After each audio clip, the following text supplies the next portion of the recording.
Mahigit 10 beses nang inoperate ng MMDA pero pabalik-balik ang mga sagabal sa kalsada sa isang bahagi ng Taguig City.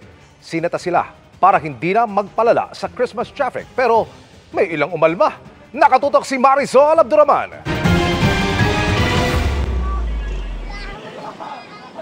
Kanya-kanyang pulasan ng mga sasakyang iligal na nakaparada sa C5 East Service Road sa Taguig nang dumating ang MMDA. Pero may mga driver o rider na naabutan at natiketan. Kaya napailing at napakamot ulo. May isa pang umangal. Papayat pa lang ako, ma'am. Dapat kunti man lang konsiderasyon kahit mga 5 minutes o 10 minutes. Ang mga sasakyang walang driver, tuluyan ng hinatak. Gayon din ang mga inaayos sa mga vulcanizing shop na nasa gilid lang ng kalsada.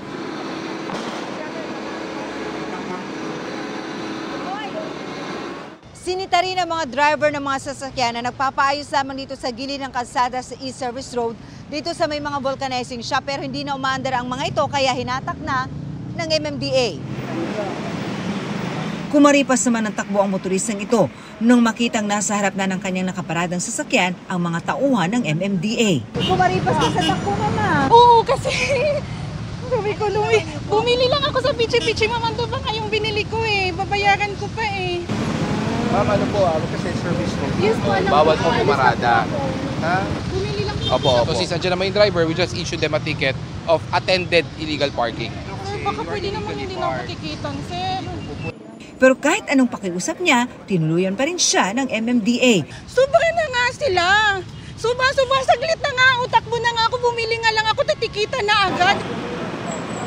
Tinikitan din ng isang rider na nakatsinelas lang. Bakit kailangan nakatamang sapatos? Bakit? Para po safety. Bawal din ang kawalan ng helmet ng angkas niya, pero pinalagpas na, binigyan pa ito ng helmet. Napababa yung violation ko. Isa pa nagkaroon ako ng helmet. Thank you, sir. Maraming salamat po. Salamat po sa concern.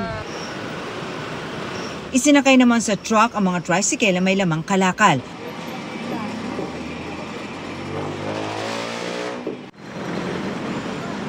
Mangiyak-iyak naman ang mag-asawang ito nang gibain ng mga taga-MMDA ang kanilang tindahan sa bangketa. Ano tinitinda nyo?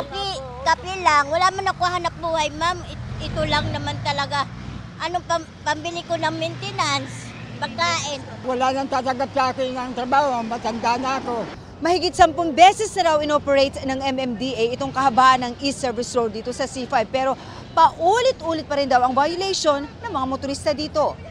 Service road is not meant to be used as a parking. Ang ginagamit yan as an alternate channel dito sa kahabaan ng C5. Babalik-balikan po natin yan, maging consistent po tayo.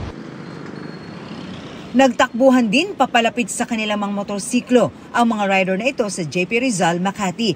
Pero naharang sila ng MMDA. Kanya-kanya namang ligpit ng mga mesa at upuan ang mga kainan sa bangketa. Sa kabuuan, 23 sasakyan ang nahatak ng MMDA. 39 naman ang natiketan. Para sa GMA Integrated News, Marisol Abduraman. Nakatuto, 24 oras.